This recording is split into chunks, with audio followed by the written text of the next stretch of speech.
Hello and welcome to Res Publica's inaugural virtual panel discussion titled, Is Your Dictatorship Better Than Democracy Enemy? With the recent military coup in Myanmar, civil unrest in America, and the rise of populist movements on both the left and the right across the globe, democracy has once again become a highly contested concept on the political scene. But what is the distinction, if any, between democracy and mob rule? Should we ask ourselves, is democracy always a good thing? Do we want more of it? And what will it look like in the future? To discuss these thought-provoking and probing questions, Res Publica is delighted to announce and introduce our three main panelists for today. We have Peter Tatchell, Dr. Marianna Koli, and Dr. Sara Raimondi. So we have Peter Tatchell, who is a human rights campaigner and the director of the Peter Tatchell Foundation. Dr. Marianna Koli, who is the Dean for Education in Business and Economics and the head of faculty and senior lecturer of economics at the New College of the Humanities at Northeastern. And we also have Sara Raimondi, who is a lecturer in politics and international relations, again at NCH. She is the course leader for Old Powers, New Powers, Imperialism, Colonialism, and the Modern State, Political Ideologies, and Societies in Transition. We will also hear from Alex James, John Hahn, and myself today on the panel. All of us are Res Publica senior editors, deputies, and I'm the editor-in-chief. We all have very, very keen interest in all matters political. And the whole event wouldn't be what it is without Jeanette Lim, who is also running the tech. So just a little bit of housekeeping before we get started. Today's panel will consist of free-flowing and open discussion between the panelists, and then we'll have 10 minutes at the end for questions. As we go along, if you just use the chat to ask any questions that you have, and then I'll pass on to John. John, would you mind? So we've got three really interesting perspectives here, careers marked by extensive social activism, economic and political historical focuses respectively. The question itself is provocative, but at its heart, I think it goes to one of the most important questions in modern politics, which is whether defending against or actively rejecting populism requires, even if only for a short time or a minimal degree, rejecting the popular, and whether this is or is not democratic.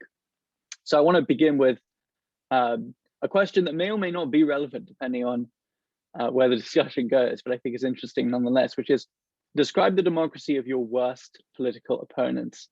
So beyond the obvious, I assume none of us particularly want to live in North Korea or fascist Germany, but in the here and now, the arguments that you've spent your careers arguing against, the most boneheaded ignoramuses, in your opinion, perhaps they're currently in power, who knows, winning a legitimate popular vote in this country, what does it look like? So let's start with Marianna.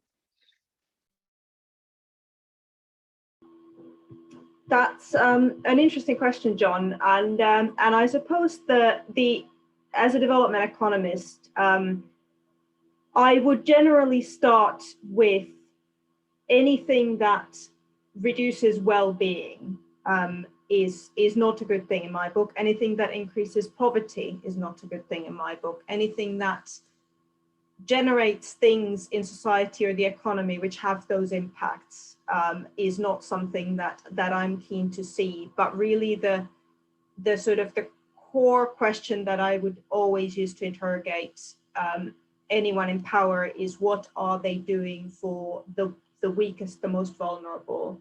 And that may involve all different kinds of activities. So for example, economic growth and poverty reduction are often very closely linked. So you do want to have business activity in order to help the poor. And business activity and economic growth do help the poor in many ways often. But I suppose my initial question to that, and I may well return to this in later in the panel, is it depends. The answer to your question depends on your definition of well-being, but I would start with increasing well-being and poverty reduction being good things. Let's move on to Peter. The democracy of your political opponents. Well, of course, Poland and Hungary are part of the European Union. They have ostensibly democratic systems, but they're engaged in widespread violations of civil and human rights. In particular, in Poland, attacks upon women's rights and the rights of LGBT+ people, and in Hungary, attacks on the rights of refugees, migrants, and Roma and Sinti people.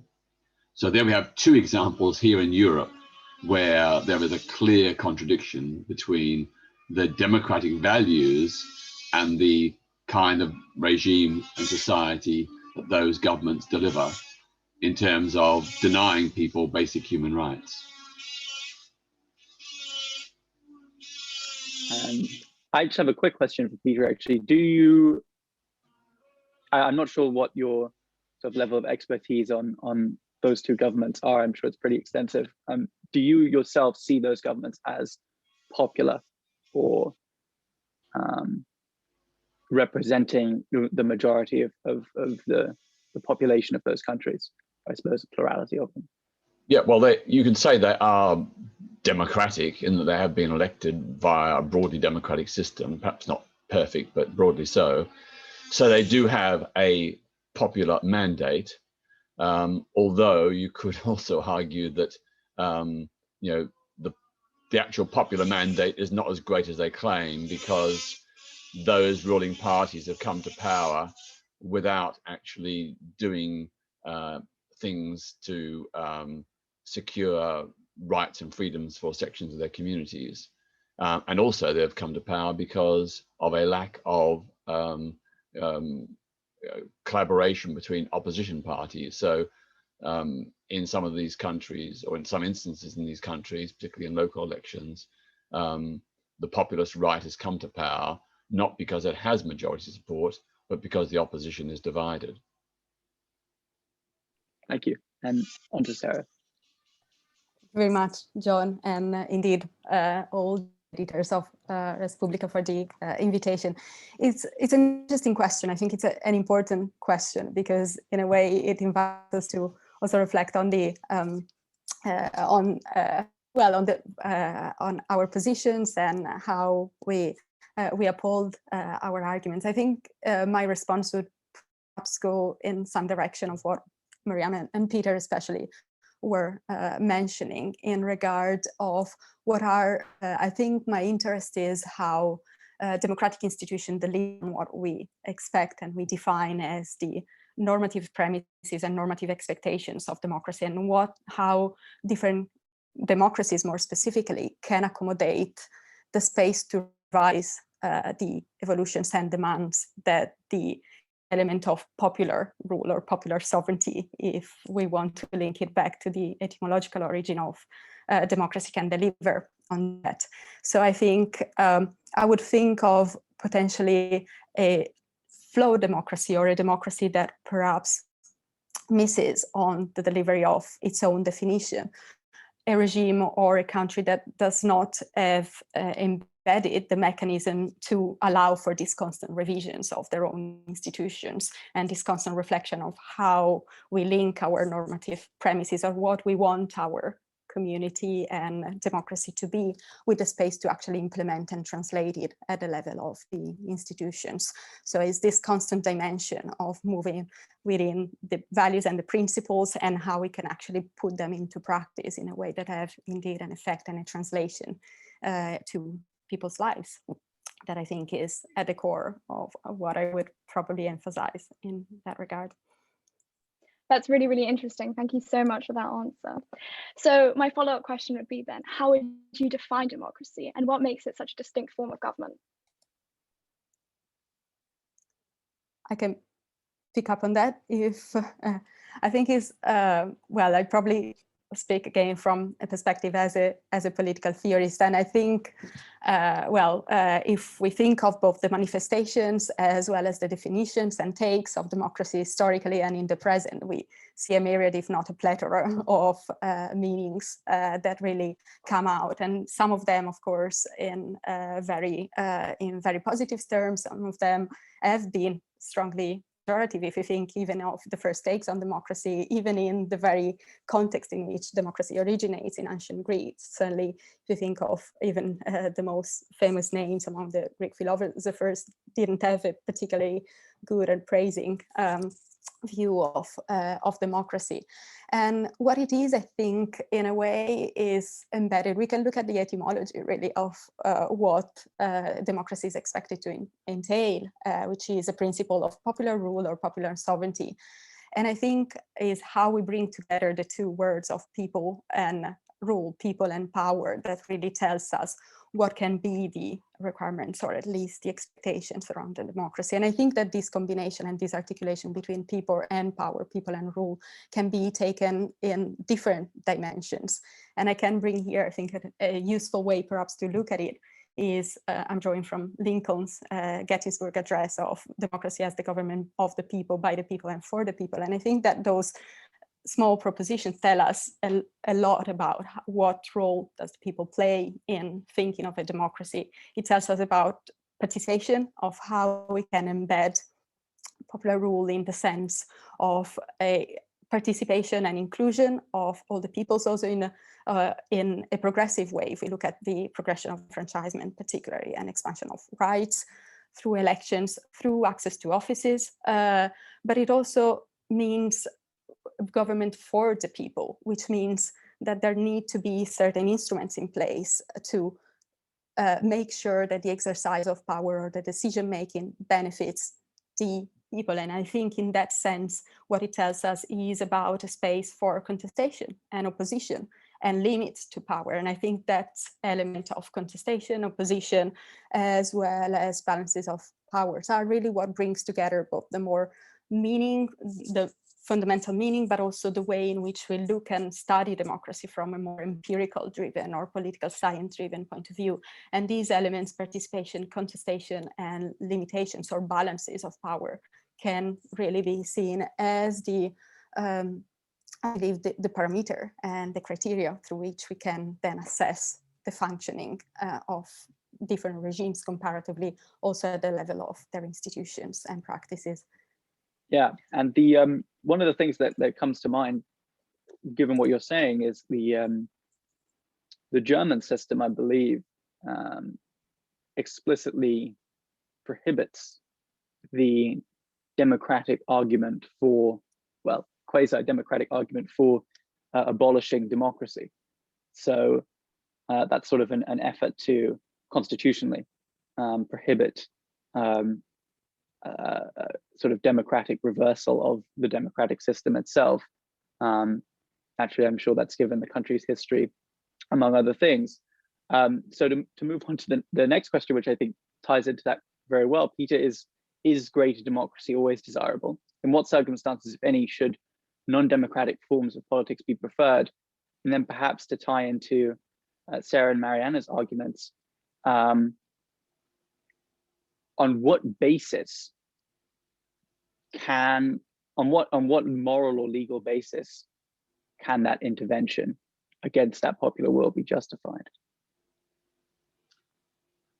Well, I think there are some examples of countries which do not have a democratic record where some pretty extraordinary things have been achieved. So just in the last 2 days, China has announced that more and more people, hundreds of millions of people, have been lifted out of extreme poverty. And that has been done through an extremely authoritarian, top-down command state and economic political system. Likewise, you could say that in Cuba, under an undemocratic regime, Cuba has achieved levels of education and healthcare that surpass that of the United States. So that has been for a public good, but it's been in the context of the denial of a genuine opposition, genuine free and fair elections, and restriction of the right to protest and freedom of expression. So I would say that overall, we'd have to make a decision. You know, are improvements in economic well-being, do they counterbalance or outweigh the loss of rights and freedoms? And many people throughout history have argued that they would rather be free than to have an improved economic status. My own view is that, improvements in economic well-being, housing, education, healthcare, and so on, those are very, very important. They are recognized as human rights under international law. But without freedom, they are very, very limited and restricted. And there are great, great problems there. I think also we have to sort of look at democracy in the broader sense about how it actually operates. So, for example, the United States and the United Kingdom are often touted as two great democracies, yet their voting systems are deeply flawed. In the United States, there is wholesale voter suppression in large parts of the country. Under the electoral college system, it means that a presidential candidate who wins a majority of the popular vote may not become president, as happened to Hillary Clinton in 2016. Here in Britain, we've not had any political party that's won a majority of the popular vote since 1931. Every single government has come to power based on minority support, including the present government of Boris Johnson, which has an 80-seat majority in Parliament. It won 56% of the seats, but secured only just under 44% of the vote. So democracies, as they're currently constituted, are in some cases deeply, deeply flawed. Thank you for that answer. Yeah, and I suppose this kind of brings in the question of in what cases are these systems that say are less democratic, and how can they be legitimate? So is a government inherently illegitimate if it is undemocratic, or are there certain types of undemocratic rule or procedures that we can be seen as morally justified? Just thinking of from my perspective, I see democracy as very much a pragmatic reality. It's good when it delivers on certain political ends that we want. So, for example, democratic institutions are worth implementing if we know they're going to lead to the better defense of rights, but not otherwise. And I was just wondering if maybe we could get Marianne's thoughts on this idea of, is it always the case that undemocratic institutions or governments are illegitimate, or are there certain examples where we might say actually certain undemocratic rules or institutions can be justified, and what would those be? So the answer that mainstream economics gives to this is, I find really interesting. And so if you looked at literature, empirical literature, looking at democracy, and usually it was economic growth, the definition of well-being that was used in those studies. If you looked at that up until about the 90s, and to some extent into the 2000s, you would get a very mixed answer. And basically the consensus up until about 2010 was that we can't find any empirical evidence that democracy either increases or decreases economic growth. So there's been very little strong evidence that that democracy in fact has an effect on that. And I am, of course, excluding the direct benefits of democracy, such as the ability to participate and so on. That's something that economics typically, certainly in the past century, tended to leave to one side. But empirical studies tended to conclude that democracy did not have much of an impact on economic growth. Now, partly the reason for that is because we had some success stories in the second half of the 20th century, which had very high economic growth, without having countries that had very high economic growth, up to sort of 10, even in some cases even 20%, which of course is absolutely astronomical. Even 10 is very high. And typically these countries would be, there's kind of two common sets of countries that would bring this into the data. One was oil producing countries, which had very high GDPs, typically located in the Middle East, but also in some other parts of the world. And that would therefore have very high GDP per capita, not always scoring great on the democracy indicators. Now we can clearly see that often, even though there's very high GDP per capita, that does not mean that things like human rights are respected. It doesn't mean that migrant rights, for example, are respected. We look at some countries in the Middle East that have very high oil revenue historically, which might have 80% of their population, maybe migrants who have very few rights, get treated very poorly, and so on. So certainly there's a big divergence there between economic growth and well-being. The other group of countries that influenced this quite a lot were the so-called Asian tigers, so Singapore, Hong Kong, South Korea, and so on. And again, countries that experienced very healthy economic growth in the sort of 70s and 80s and into the 90s without necessarily having particularly democratic systems. And so you can see that if the democracy values in the data set are low and the economic growth is high, then that will then counterbalance and lead to empirical results where when you look at the whole world and every country is weighted equally in the data set, then you will find very mixed evidence or no evidence at all for a relationship between democracy and economic growth. And now that was pretty much the consensus until about 2010. It has changed since then, and it kind of depends on where you look now. So more recent studies have started to look in more detail about what exactly happens in different types of democratic transitions. So, so for instance, if you look at one study from 2016 looked at a comparison between exogenous and endogenous democratic transitions. So exogenous being something that is not arising out of the country's economic events. So something like the death of an autocrat would be an exogenous democratic transition, something that happens kind of out of the blue without anyone really planning for it. Another one might be an attempt by a foreign power to sort of increase democracy in some way. So that would be, so usually exogenous democratic events tend not to improve growth very much, whereas endogenous democratization or democratic transition would tend to improve growth. So that would be something like prolonged poor economic circumstances, bringing up a sort of desire for change and desire to influence events more. And we've seen this often in countries where, for example, that have had a bad experience with the International Monetary Fund's support, where there is then a widespread dissatisfaction with the economic conditions, and that then creates a political movement. That is where we do find that improved democracy does tend to improve economic conditions as well. So it becomes a very much more nuanced argument than what sort of late 20th century economists gave it credit for. But certainly in response to your question, Alex, circumstances very much do matter. And as Peter alluded to, for instance, at the moment we're having a debate about health. So, you know, to what extent can we have exceptional crisis time laws for the coronavirus pandemic, and to what extent do those have to go through, for instance, the House of Commons and so on, before they can be acceptable? So often health is something where health and I think complex scientific issues are often questions where they're often topics where the question arises about whether voters are sufficiently informed to make the decision, and whether therefore that is what should be done.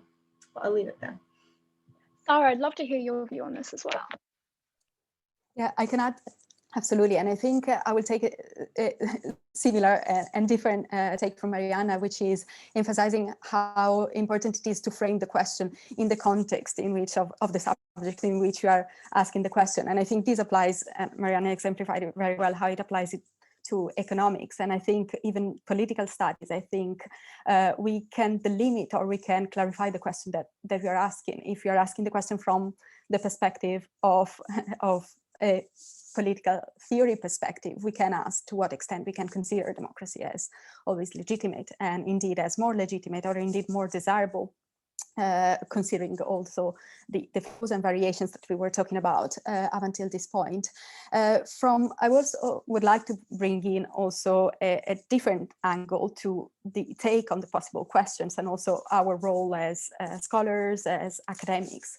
For instance, an answer, I think, from a political scientist perspective or a more empirically driven perspective, I think I would also feel like the need to emphasize how perhaps we need to perhaps go beyond the question of the legitimacy when we are asking about the comparison and the indeed the functioning and the performance of different regime types, democracies against non-democracy, but in order to avoid the risk of what is sometimes called in academic studies as the democracy bias, the idea that we can measure and assess the functioning of a non-democratic regime only on the basis in which it is defective in meeting the standards that we would project, for instance, for a democracy. And I think this leaves us short of actually being able to understand the mechanisms, the functioning, the justification as to why a regime can actually endure, how it functions, how it stays in power.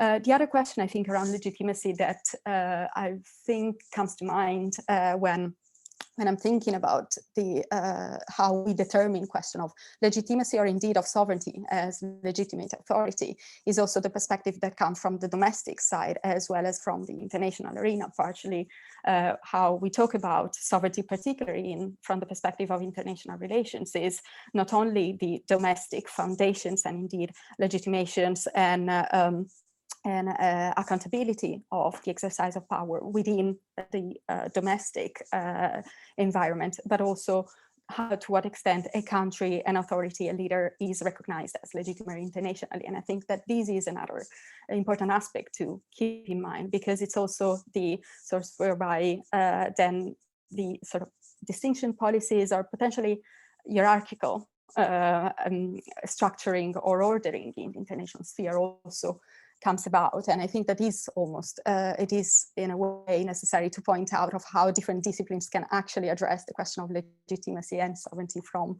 this different perspective. Just to hinge on another point that just came to mind, just because we were talking about also internal mechanism and internal structures, and to what extent perhaps not fully democratic measures or institutions can be actually acceptable and justified. In kind of interest, I think is also interesting to look at this question from the perspective of, for instance, legal theory, especially in the intersection between politics and legal theories. And if you look at the constitutions of even the most long-lasting consolidated democracy historically, we see that there are provisions that actually allow for the concentration of power. I have in mind a title now quite a while back, but for instance, Rossiter in the 60s writes about a constitutional dictatorship to emphasize how certain moments of non-democratic measures can actually take place in the life of a democracy, for instance, in addressing particular emergencies. What I find striking and interesting in this regard is how the justification and the legitimization, for instance, for these even very highly non-democratic measures or non-democratic moments within the democratic life is to the extent in which they can still be bounded by the constitutional provisions, the limits that, for instance, emergency power can have, which is a fascinating, I think, way to look at how the balance between democratic and non-democratic, but particularly even non-democratic moment or institutions or indeed policies are potentially embedded even in the life of what we would consider or what are considered perhaps the even more long-lasting, advanced or indeed consolidated examples of democracy. That's really, really interesting and actually feeds in really, really well to my next question. So Peter, what would you say are the key conditions or safeguards that need to be put in place among a polity to ensure its democratic security? Well, of course, I suppose, going back to my previous answer, a fair democratic voting system. And that's why for decades I've supported Britain switching to a form of proportional representation to ensure that the number of seats won by a party in Parliament more or less closely matches the percentage of votes won by that party. So we really do need to have a democratic alignment of votes and seats. That's one precondition. Another one, of course, is mechanisms for transparency and accountability for those in power. And we have that to some extent, but you know, it doesn't always work. You know, we have a Freedom of Information Act here in the UK, but often as not, when you make freedom of information requests, large sections are redacted, ostensibly on privacy, commercial or national security grounds, but we don't know how true that is or whether that's just some kind of excuse. So Freedom of Information Act is very important and very useful, but it doesn't always deliver the results that we would want and expect. Another issue is, you know, we have to have the judicial system which has proper oversight of government. So just recently here in Britain, the courts have ruled that the Health Secretary, Matt Hancock, acted unlawfully by failing to publish within the 30-day deadline specified by law details of COVID-19 contracts. And then we had the Justice Secretary piping up yesterday saying that, of course, the government often breaks the law, as if this was just something we should just accept, but it doesn't really matter so long as they don't keep on breaking the law. So if they break the law once and they don't do it again, we shouldn't be particularly anxious. This is from the Justice Secretary of the United Kingdom government, an ostensible democracy. Other mechanisms of democracy which are absolutely vital is that we have a fair, diverse press and media. Media concentration in Britain and many other countries is very, very high and tight. And that means that the potential variety of news sources, information and commentary is considerably limited. So all the big selling newspapers in Britain, like The Sun, Daily Mail and so on, they tend to be mostly adopting a centre-right perspective, which of course is their right, but we don't have publications with similar circulation giving a centre-left perspective. There are some, but they're much smaller and much more limited. So I'd say that people's access to information, to accurate, informed information, is absolutely vital as part of a process of democracy. Because if people aren't informed, then they can't make informed votes when they go into that polling booth. Another issue which we do need to face, and perhaps we'll discuss a bit later, is the way in which in this context, tech giants like Facebook, Twitter, and so on, are increasingly becoming the forums of public information, yet there's very little oversight and control over their output.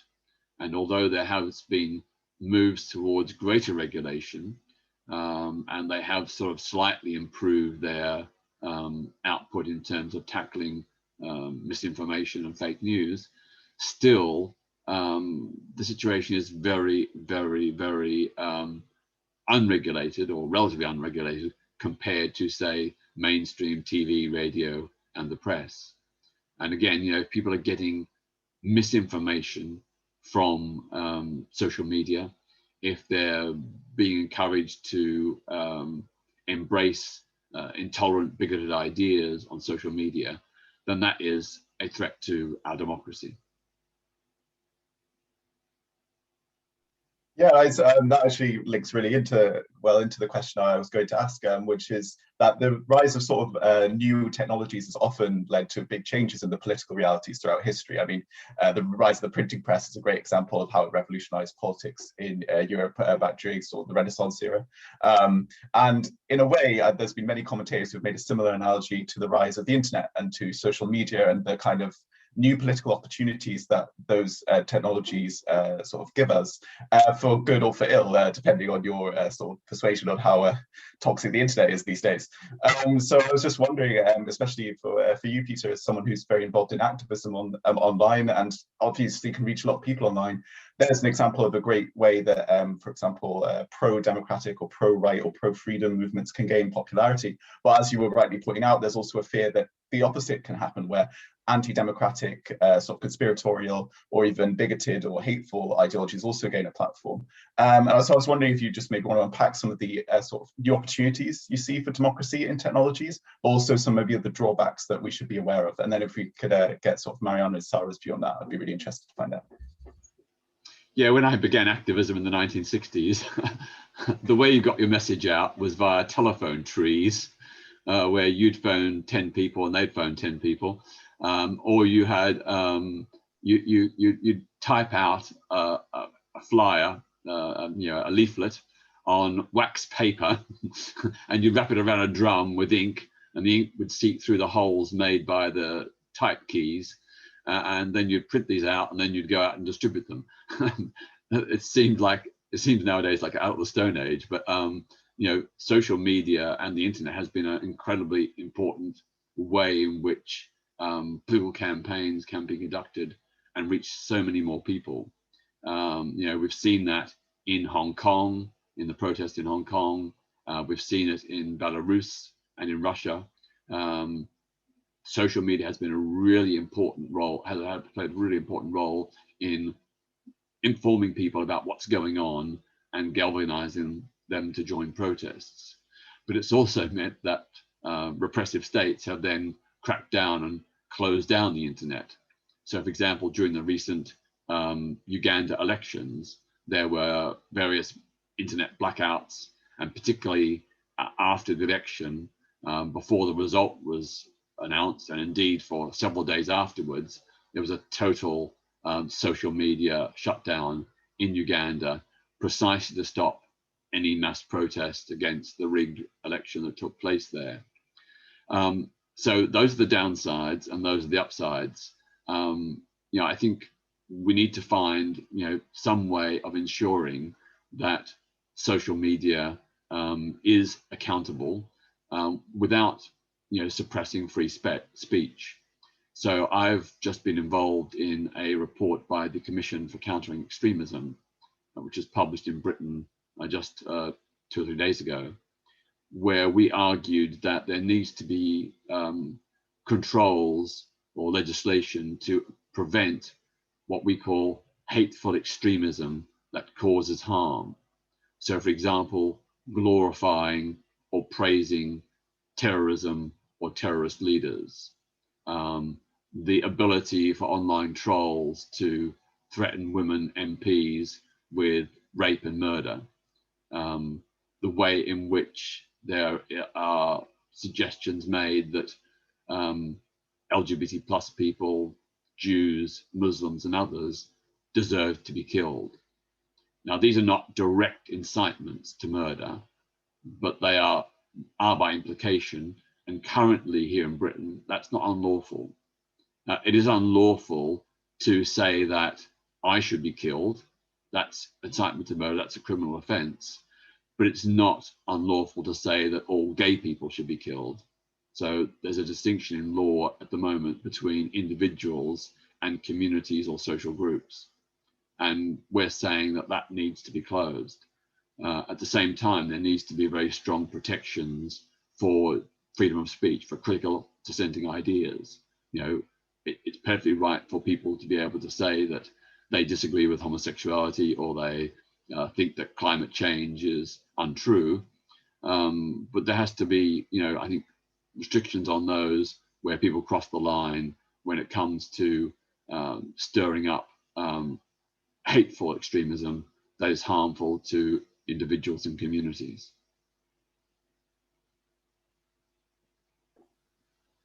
Yeah, and Marianna, I was just wondering, Marianna, because of course we often think about the rise of new technologies from social media and the way it impacts, but obviously there's also been a rise in economic sort of modernization of technology. The world's a lot more globalized economically than it was before, and there are fears among many groups of people, whether rightly or wrongly, that sort of because the economy has become so globalized that really local sort of popular sentiments can't influence economic realities, that ultimately the big corporations and other economic actors lie outside of the sort of reach of electorates. And I was just wondering if you had any thoughts on this. Is there any way that could be combated? Is it a legitimate concern? I was just wondering from your perspective in economics, what you thought of that. So certainly, Alex, you're absolutely right that things like communication, increased travel, increased ability to get products from other countries and so on, that has definitely improved kind of knowledge of how things are elsewhere.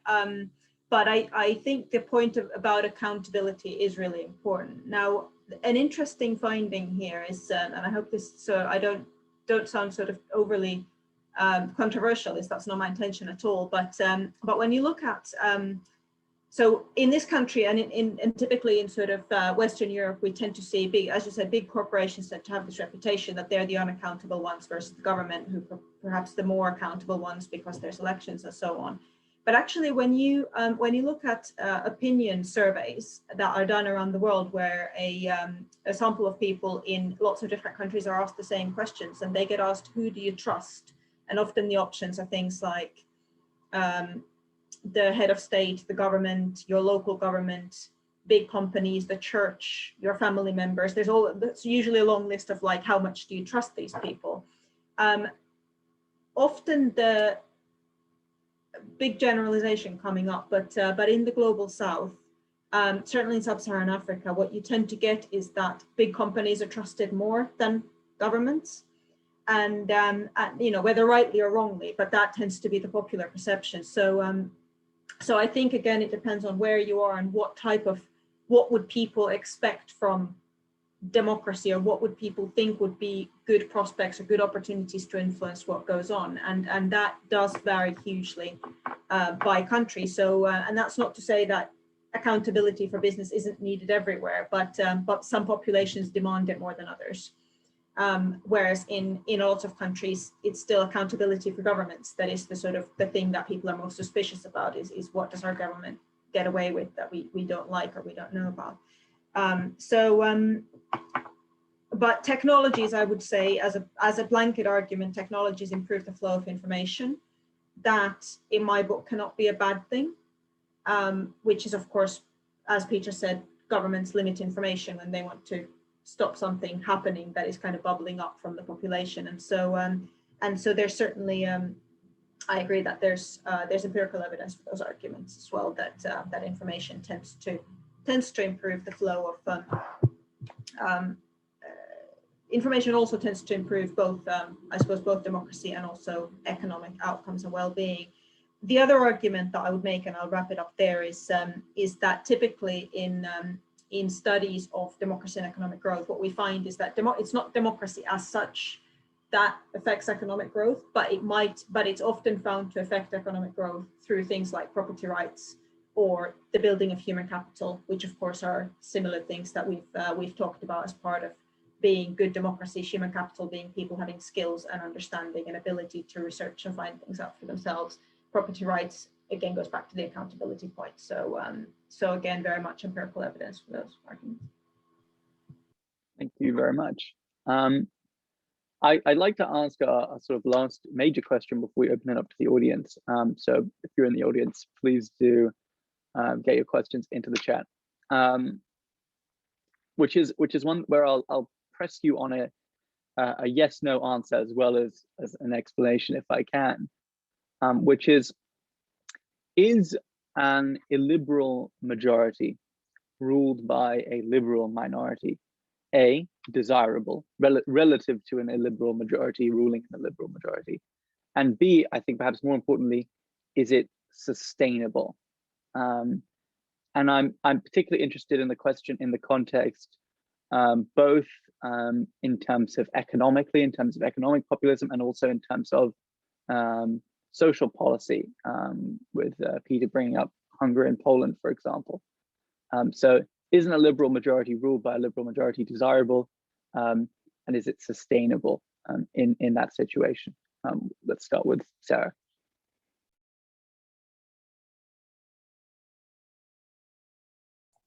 Sorry, was it?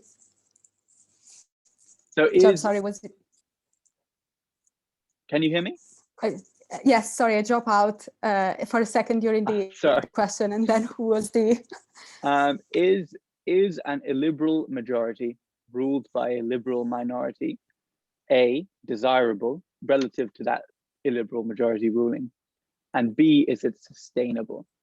And I'm thinking both in the context of economic policy and in social policy, and in terms of democracy itself.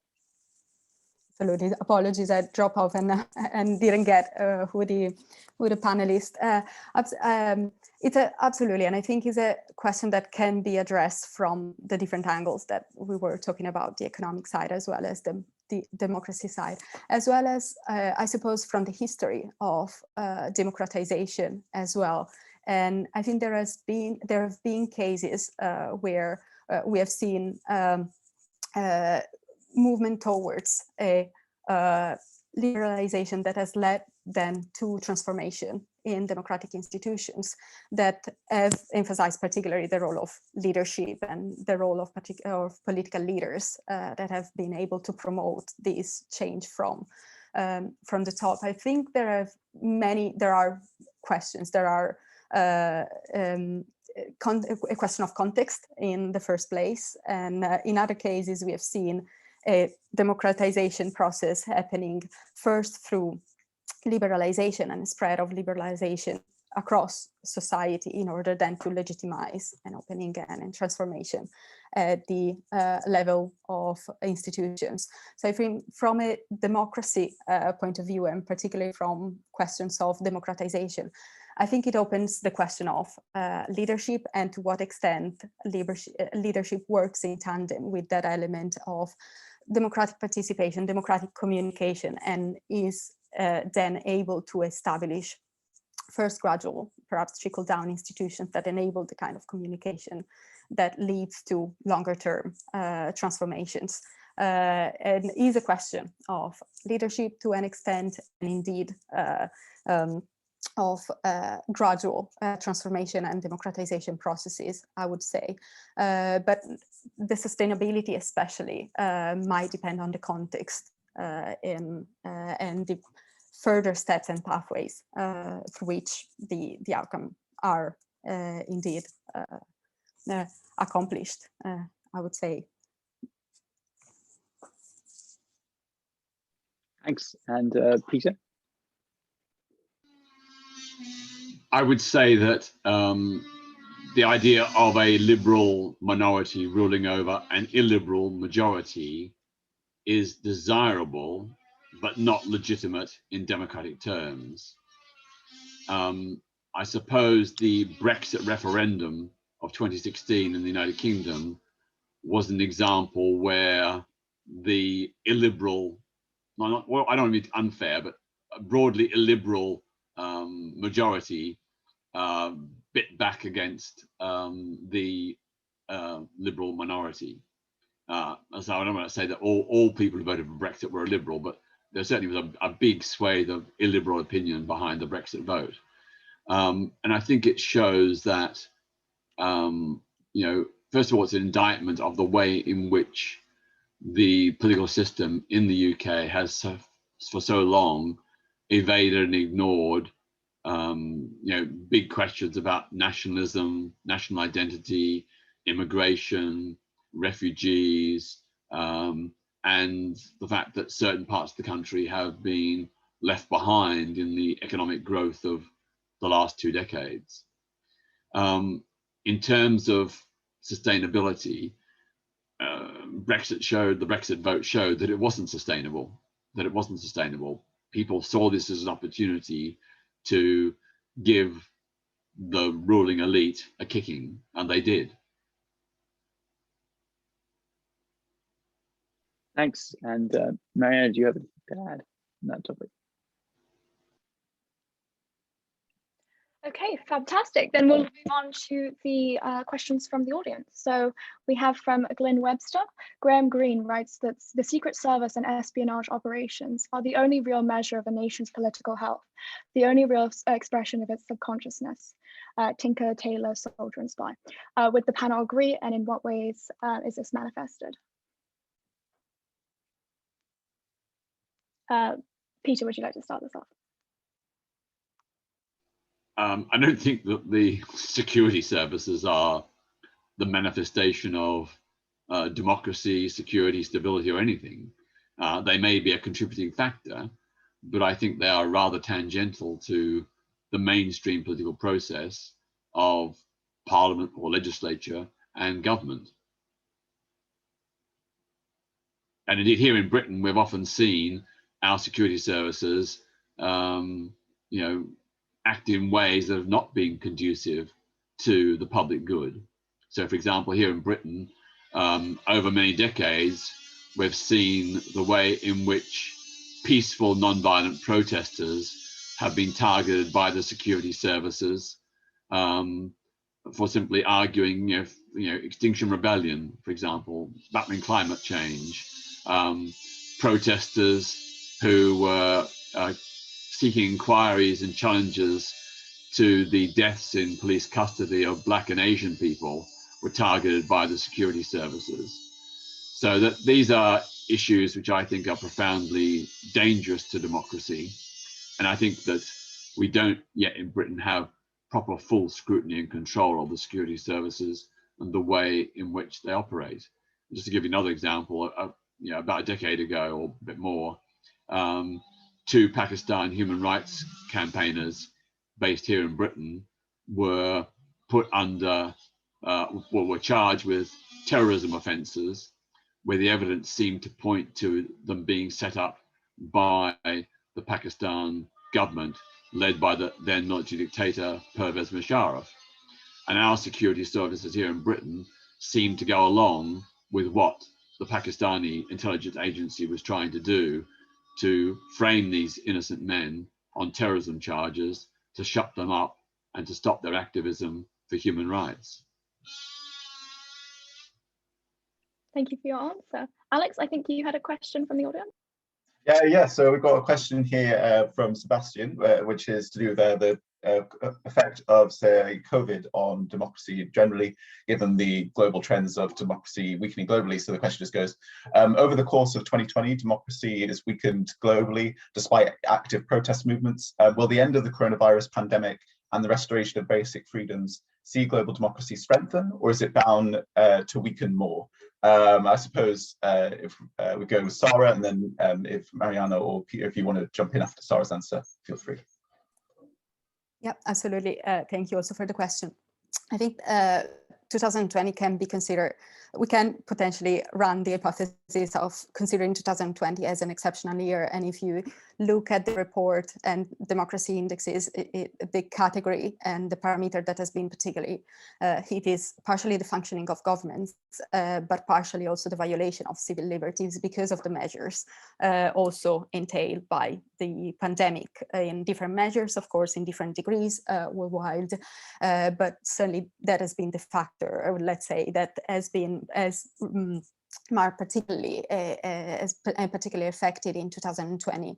However, I think these trends of seeing a decline or at least a stagnation in the democratic indexes in particular has potentially been moving across the different components, the different parameters for possibly a decade. And I would say that since at least the mid-2005, particularly with the crisis 2008, there has been also in academic debates, discussions around the need to create a new terminology around autocratization, around a democratic setback or backsliding, which I think suggests that the trends are potentially deeper than the exceptional year that we have experienced, in particularly with the virus. So it's not a prediction, but I think that there are long-term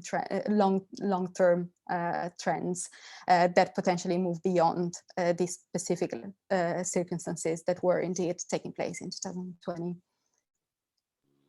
Yeah, I would agree with that. So to Sebastian's question, what the impact of the coronavirus will be. So there's a fair bit of evidence in economics that people, and that this applies to both individuals, households, as well as governments, that people tend to make different decisions if they perceive that situation is temporary to if a situation is permanent.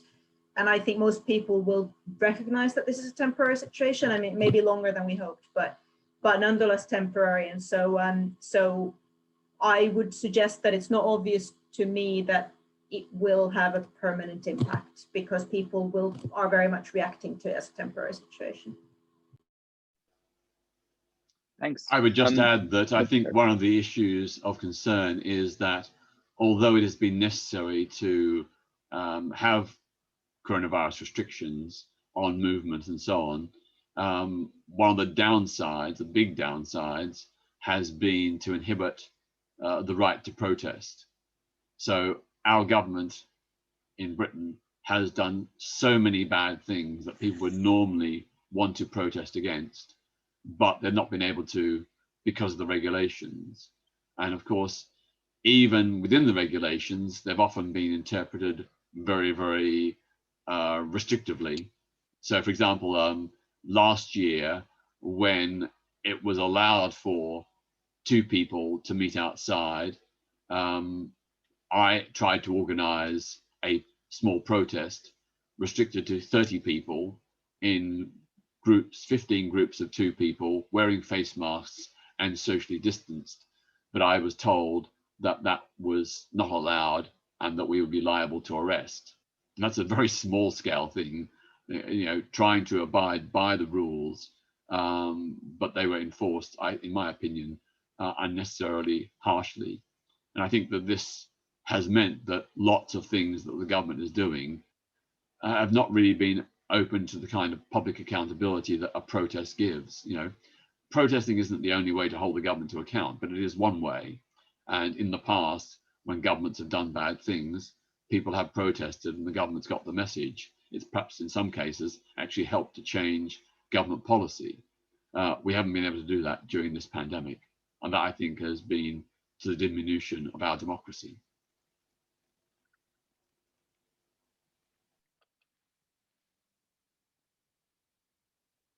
Hi, so the next question, I will sort of try and paraphrase JT's question as best I can in the interest of time. If a democratic election is won by, I think, a coalition of authoritarian parties, what is the right thing for citizens who believe in democracy to do? Do you accept the results and try and contest a future election, knowing that the odds will be less in your favor because of political manipulation, legislative changes made by those who've just come to power? Or is it to fight an election's results themselves? And I suppose one of the important things is to ensure that you are trying to keep as much of the population on the side as possible. I would say that democracy never trumps human rights, that just because a government has majority public support does not give it the right to trample on the human rights of citizens. We must always uphold the principle of universal human rights, and governments must be held to account for it. Now, in the absence of an election victory, when in an instance where an authoritarian party has come to power and sought to do those repressive things, then of course, one way of responding is through mass protests, including, where necessary and justified, civil disobedience, non-violent, peaceful civil disobedience, but also through judicial challenges, using the courts, using law as a way to bring about change. So going back a couple of decades, successive British governments refused to repeal anti-LGBT plus laws in Britain. So one of the strategies was to try and take the case to Europe. So there were 2 court cases brought in the European Court of Human Rights, one against the ban on LGBT plus people in the armed forces, and the other against the unequal age of consent for gay and bisexual men. And both of those cases won and led to the government of Tony Blair eventually legislating equality on both counts. And via Europe, when the government wouldn't legislate to protect LGBT plus people against discrimination in the workplace, a case was made to the European Commission, which eventually agreed that throughout the European Union, workplace discrimination based on sexual orientation should be unlawful. Now, of course, you go back to the situation of Hungary and Poland. They are clearly in violation of the European Union's Charter on Fundamental Rights and Freedoms. And so far, the European Union has failed to do anything significant to penalize them. So basically, they're getting away with it. They are members of the European Union. They're not upholding the values and ideals of the European Union. And the European Union is basically impotent.